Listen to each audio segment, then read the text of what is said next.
Hospital Port as pride and dignity stop the New World Order. Welcome to HPANWO TV. And as I said in the New Year UFO disclosure video, Project Blue Book is back. Yes, I've been waiting so long for this. The second season of Project Blue Book is upon us. And in fact, I've only just managed to get to see it actually. Well, other things have got in the way, as you know, so there's been a bit of a delay. But I have actually seen the first episode now. I can't get hold of the others at the moment, but I'm sure they'll appear. So I'm just going to give you a review of the first episode. It's called The Roswell Incident Part 1. It's actually a two-parter, so Part 1 and 2 are part of the same episode. Now, if you are not familiar with Project Blue Book, please do go to the link in the description box, because I provide reviews of Season 1 of Project Blue Book. I consider it one of the most remarkable TV series I've ever seen, and this is in a world where TV is generally of a slightly poorer quality than it might have been in previous years, to put it mildly. And of course this is on top of the fact that the coverage of the UFO subject in particular is less than desirable, I find, as I've said many times. So at the end of the 10th episode of Season 1, what it is, it's not really a separate story arc. What I found is that for the first episode of Season 2 kind of follows on from the last episode of Season 1. Episode 10, of course, the Washington invasion, took place in July 1952. There was a large amount of UFO aerial activity in the vicinity of Washington DC, the United States capital. And in this particular series, and the series of course is based on real life, as I explained, if you check the background.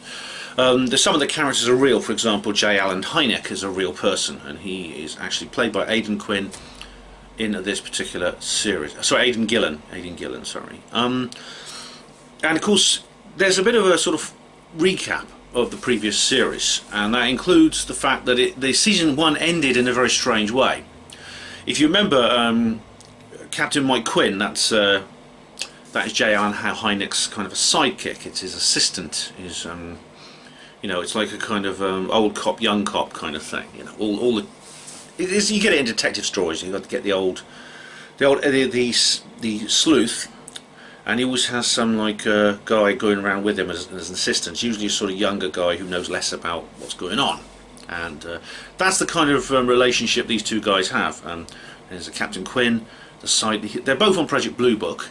Quinn, of course, as I've said, and it is revealed in Season 1, he's not just Hynek's assistant. He was on this covert mission to be his handler, essentially. When General Valentine and General Harding, who were the two people who set up Project Blue Book and brought Hynek and Quinn on board, Hynek is this professor. Now he's been brought in as this expert on UFOs.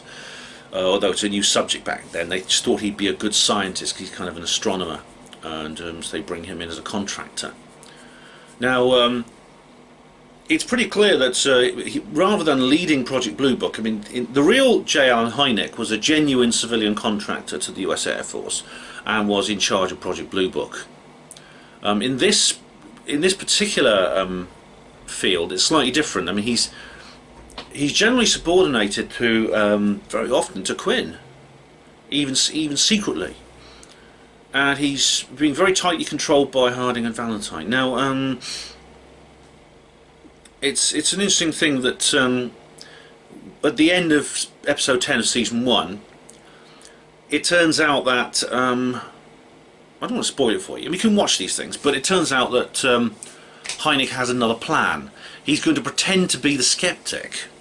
And indeed this is revealed because what happens is Quinn goes up, he's actually sent up in a plane to intercept these UFOs.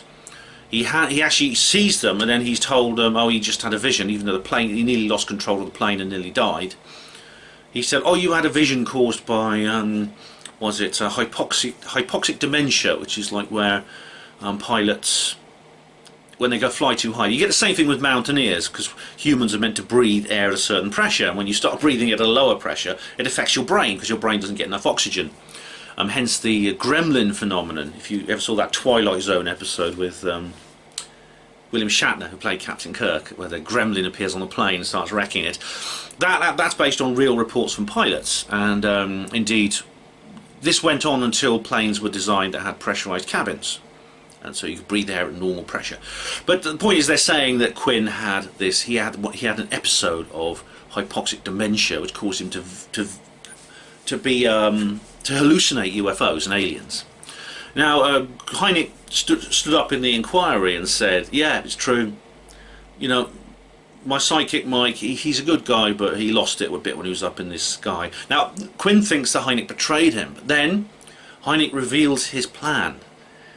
His plan is that he and Quinn are going to do the dirty on the US Air Force in the same way the US Air Force are trying to do the dirty on Hynek. And this is really weird, because Quinn's caught in the middle. It's still a bit unsure which side he's playing. Is he still playing the role of handler for the government, or is he actually working with Hynek to kind of screw the government over this? It's still a bit uncertain as I came to the end of episode 1 of season 2. So it's called the Roswell Incident. So this indeed happens. They're sent to Roswell because they're looking for explanations and or excuses. As Hynek says, it's not an explanation, it's an excuse. But they're sent to Roswell. This is 1952, so this is like 5 years after the original Roswell Incident. But they've gone to interview. It's kind of like a cleaning up exercise. They've got to try and find some kind of explanation for it or stuff like that. So they go to Roswell. Yes, Harding goes along with them, and and then suddenly the alarm bells ring, and they say there's been another crash. So there's going to be spoilers in this, I should point out. There's going to be spoilers. Sorry about that, but I'm going to give you I'm basically going to go through this, and I'm going to give you my assessment of all the issues associated with it, which means there will be spoilers. So if you don't want spoilers, then don't watch this until you've seen it yourself. Don't watch this video until you've seen it yourself. But so there's a crash in the desert, and it set the desert on fire. So they all rush out there in their jeeps. So it's like 1947 all over again. But then they find something strange. There's no aliens, but there's a pile of burning tyres. There's the US flag hung upside down, which is symbolic of like rebellion and sedition. I mean, you know, the anti-war people in the Vietnam War era, they used to do that as well. But there's this locked box, and it's got a combination lock, and Hynek says put in 1947, so he puts 1947 into the combination lock and it opens. Good thinking, Alan.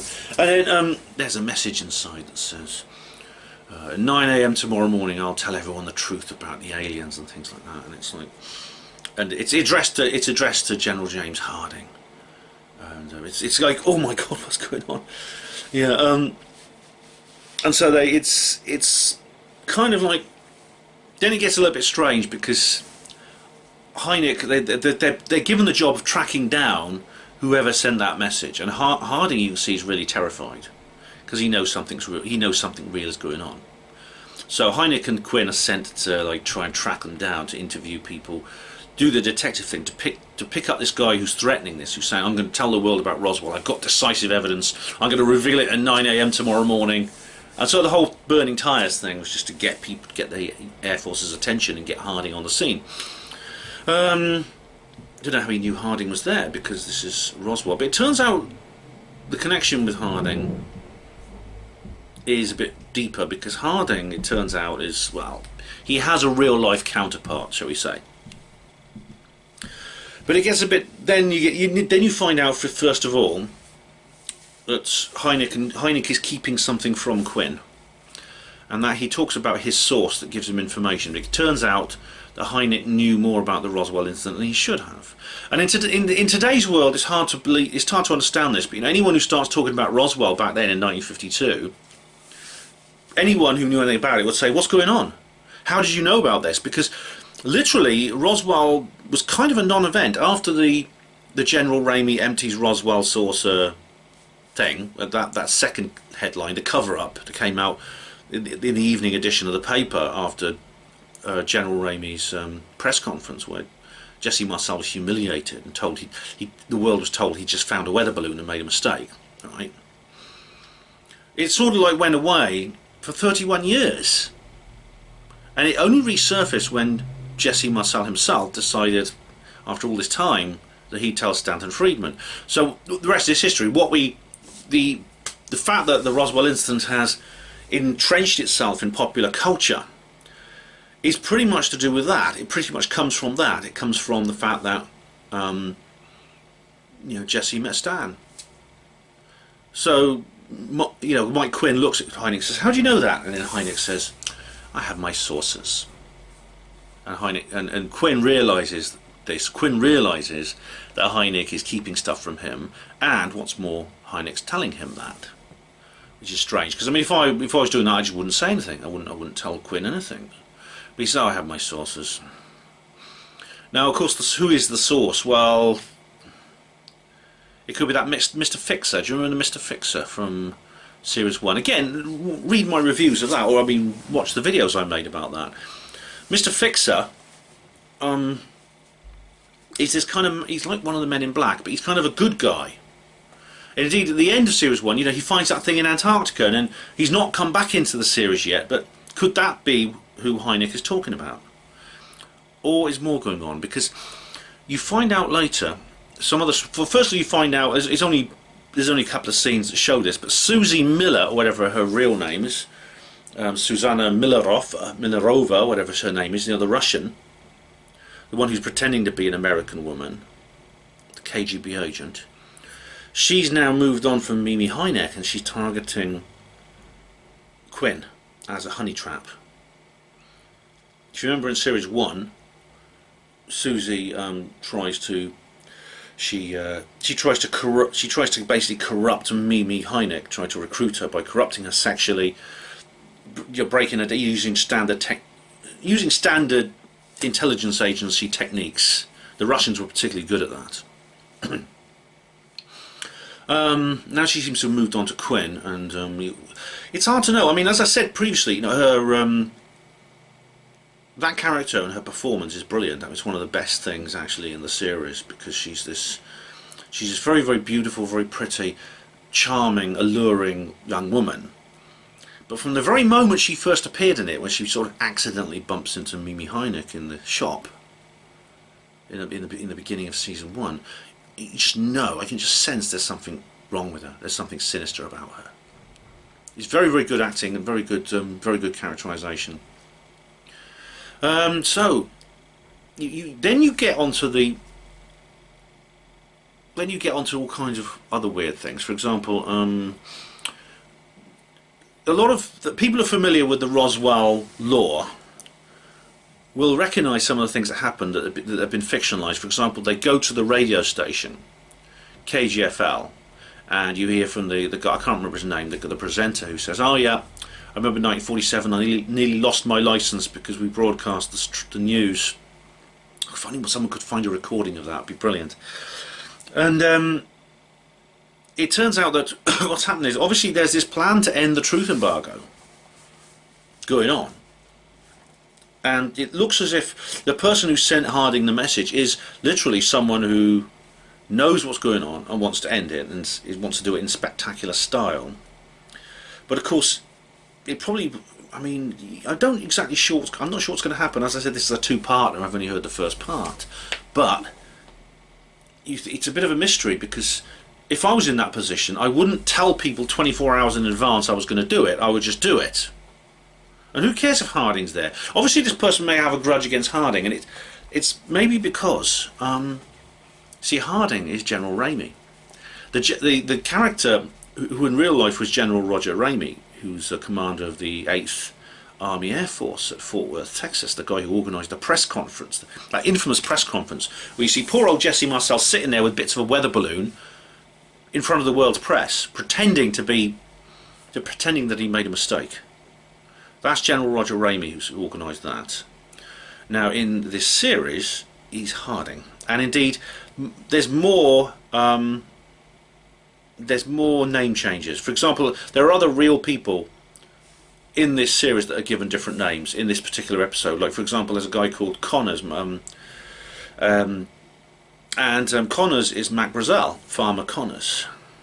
And it's all he finds the wreckage. He's then bribed by the Air Force, and he gets a lot of money. And what's funny is Harding goes to Connors and says, you know, we need you to like do another job for us, and here's some money. And he refuses. He says, I regret when I did this last time. And then you have this again. This is what's interesting about. One moment. This is what's interesting about Project Blue Book. Sorry, the actual. I had to like fiddle with the monitor because it went on a screensaver. Do you like the new lighting arrangement? I've changed the lighting arrangements, by the way. I'm using the computer monitor, and I've moved the second. They've got one light there and another light, so hopefully it means you can see me better than on previous videos. I'm using a slightly wider angle shot as well, so I hope that helps. The thing about it is, like, there's this cynical element to Project Blue Book, which, as I said, which makes it very different from Project UFO. This Project UFO is this series I used to watch when I was a kid, and which shows that at a very young age, even when I was in single digits, I must have had some kind of interest in UFOs, because I used to watch this program very avidly. It was very similar, actually. It was about a pair of Project Blue Book investigators who were going around looking at UFOs, and sometimes it turns out they're aliens, and sometimes it turns out they're hoaxes, and sometimes it turns out they're just Venus and swamp gas. But I found the series fascinating. But the difference is that it's a very kind of like it's quite benign. Its themes are quite cuddly and benign compared to, say, the X-Files. There's no element of conspiracy or deceit or cover-up in Project UFO. But of course in the X-Files there is. Now, Project Blue Book is much more like the X-Files in that extent. It has that subversive, cynical theme to it. And it comes out very, very bluntly in Season 2, Episode 1, because when Connors refuses to take the bribe from Harding, Harding's two assistants, these two burly military policemen, take him out in the back garden and kick the crap out of him, basically. They torture him to make him do it. Now, that's very interesting because it shows another side to. It does show another side to the USA. And of course, in the time period it's set, so the late 40s, early 50s, it's a bit of a golden age, actually, the immediate post-World War II era. It's often seen as a bit of a golden age for America, and people generally didn't have that kind of feeling towards their country. Of course, this changed when the 60s turned up. It all changed, of course, but back then it was very different. But of course, we now know that the governments, not just the US government, but it seems all governments at some point commit crimes. They commit murder, they commit torture, they commit assault and things like that. And then they come back to this guy called Booker. His name is Duncan Booker, I think, isn't it? Duncan. Now, there's no actual. This doesn't relate to any real character, any real person. This character is like completely fictional. But this is a guy who saw the original crash.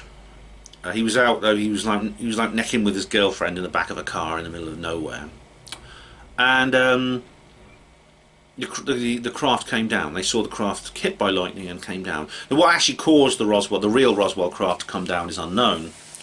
Yet, some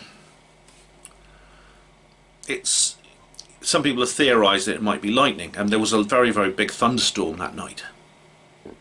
And the presence of UFOs and lightning and thunderstorms and crashes is quite a common one. There is some connection to this. Indeed, the Virginia incident involved also some kind of crash, some kind of thunderstorm before the craft came down, and the aliens were seen wandering the streets.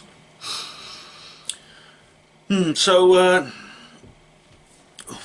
then you see, this is why I wonder what's going to happen. I do wonder if this is some kind of real truth embargo ending quest that the person who sent the message to Harding was, because the next thing you do, Roswell is under lockdown, all the roads are shut, and it's like Wuhan. You can't go in, you can't go in, can't go out.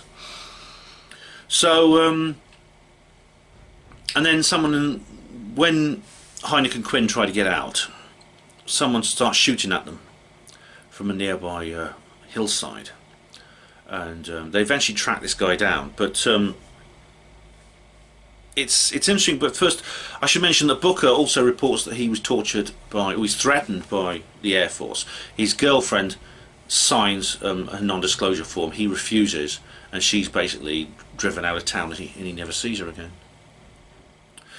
But they eventually, the guy who does the shooting at the roadblock, there's this, as far as the bigwigs are concerned, the top brass, Harding and that, and Valentine, oh, he's the guy who sent the message, it's all sorted, it's all over. But it turns out that the guy doing the shooting is angry because of what's going on. He knows probably more than most, because he was in the US Air Force, US Army Air Force in 1947, and he was involved in the crash retrieval. Not only that, he saw the alien and did more than see it. But anyway, another subplot is whatever's going on in terms of secrets going on behind the scenes. Mimi, J. Allen Hynek's wife, she's doing her bit. I think it turns out she's collaborating with her husband, and obviously this is going above the heads, or under the radar, of Valentine and Harding, the heads of Project Blue Book. But she's actually joined a UFO group under a fake identity, and to try and get information. And funny enough, her cover's eventually blown by someone in the group, and they confront her on this, and they say, look, we know what's going on because the FBI have been infiltrating us. Now that's interesting, but you see, that's often regarded as a conspiracy theory, but of course the FBI did infiltrate American UFO groups. They interviewed at the CAUSE, the Committee Against UFO Secrecy.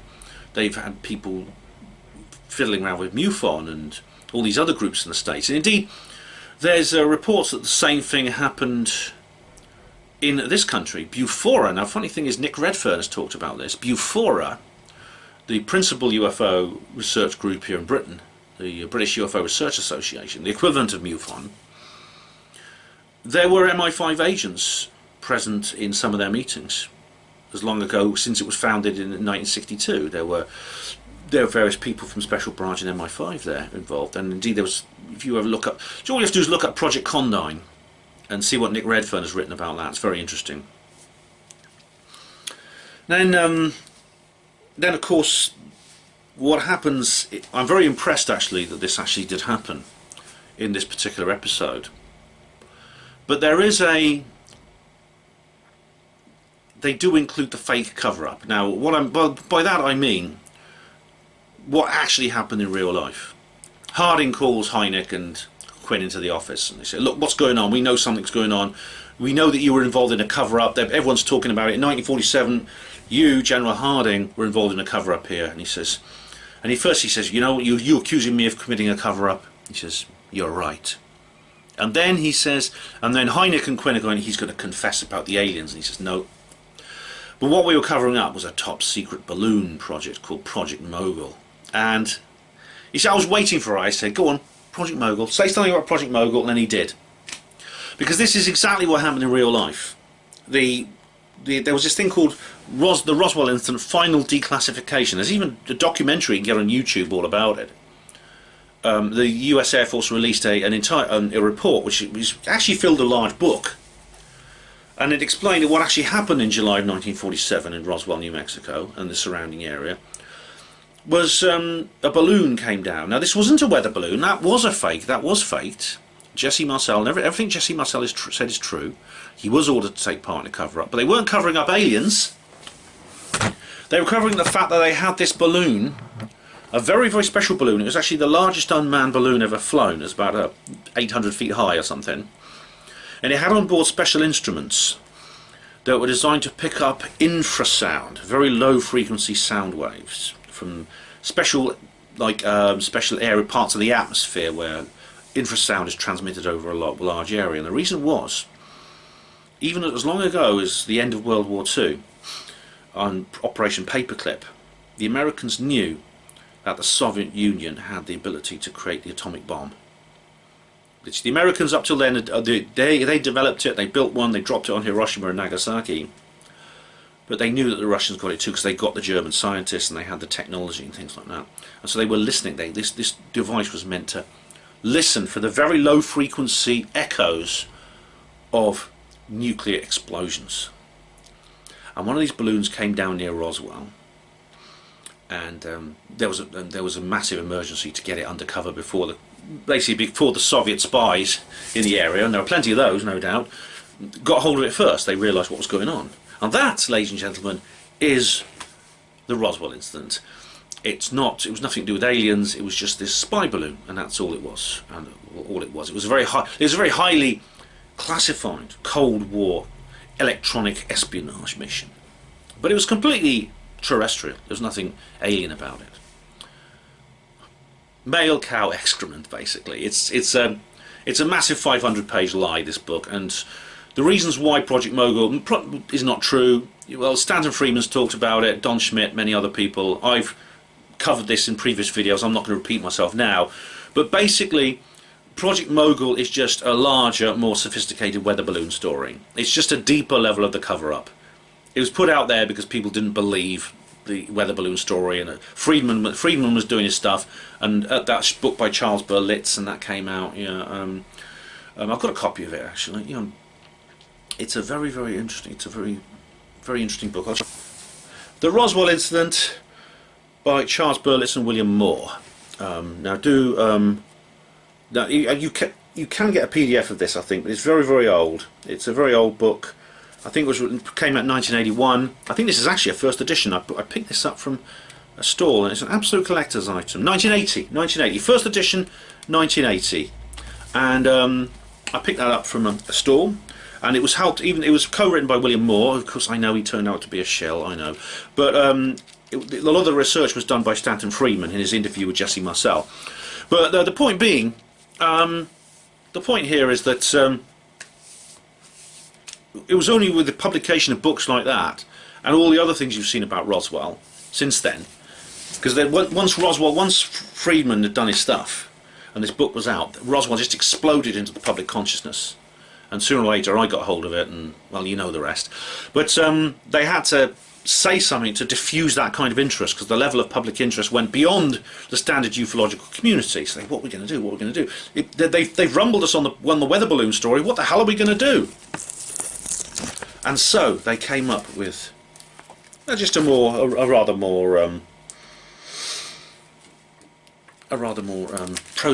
less prosaic and slightly more subtle version of the original weather balloon story. Also, this stupid talk about crash test dummies and things like that. Now, funny thing is, at the end of this, the end of it is episode 1, so it's going to be a part 2 of this particular story, which will be episode 2, which has already been broadcast. I just haven't managed to obtain a sort of copy from somewhere.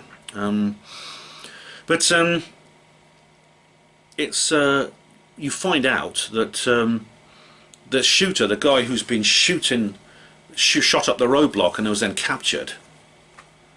Firstly, you find out that he's been tortured as well, because he's got bruises on his face because he's been beaten up. Because Harding beats up Connors, the Mac Brazel character, and then he gets this guy beaten up as well. But you find out he is actually not the guy who sent the message. That guy's still at large.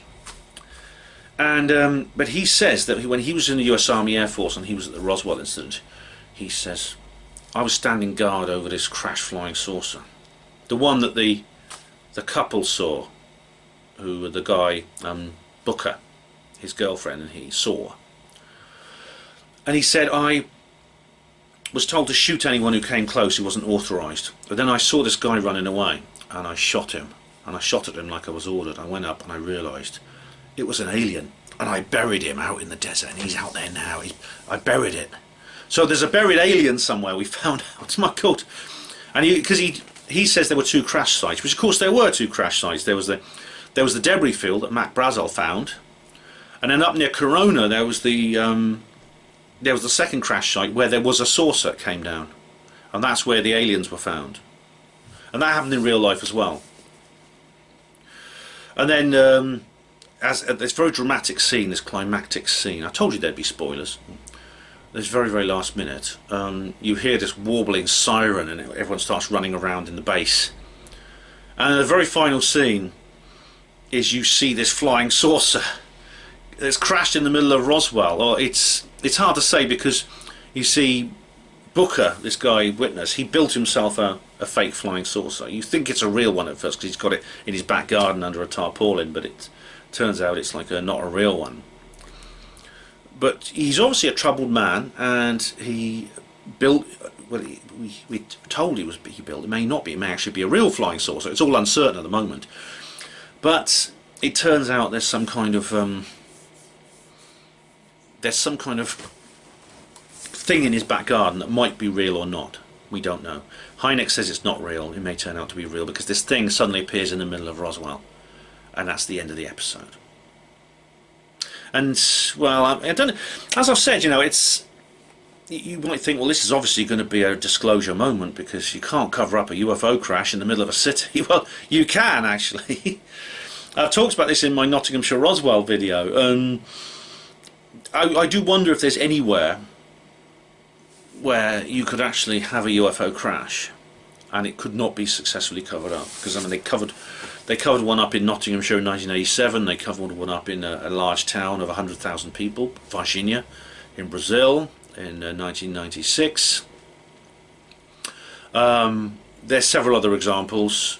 If you know how to handle people psychologically, you control the media, I think you could set people down in front of a marquee, show them aliens and a UFO, tell them it was a bouncy castle, send them home. The news says it's a bouncy castle.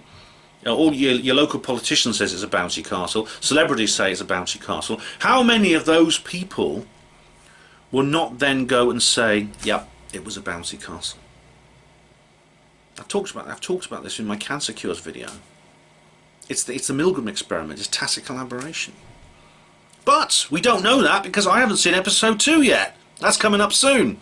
So what I'll do is I'm very keen to watch the rest of it. And of course, obviously I live in the United Kingdom, and this has been broadcast in the States. So I did manage to obtain episode 1 from less than completely legitimate sources, shall I say that. And you might think that's a bit naughty, Ben, you know. And I understand that, but it's not like I'm pirating it. I'm not sharing it and stuff like that. And also, I do plan to buy the DVD. I just want to see it now. I can't wait. See what I mean? I'm not.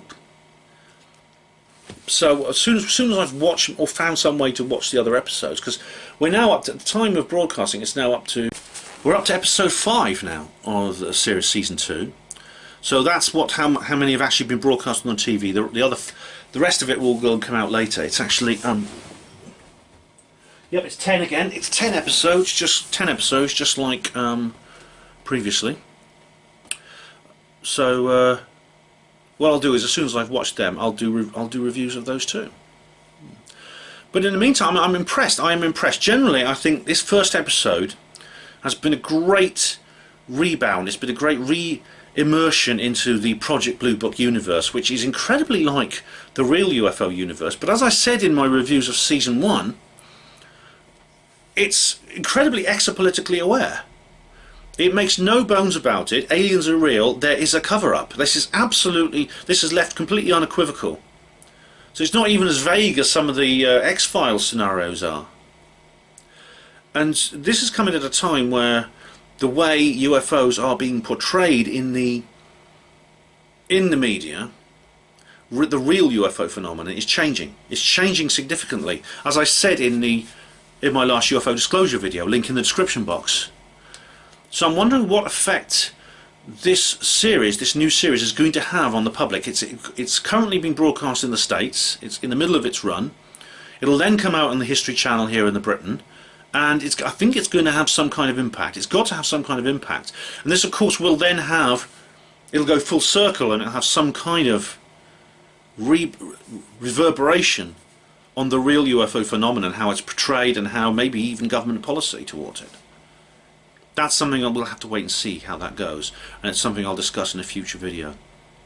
So if you're watching the series, I hope you enjoy it, and I will certainly be interested to watch the rest of it. Thank you for watching HPANWO TV. Hospital Porters, Pride and Dignity. Stop the New World Order.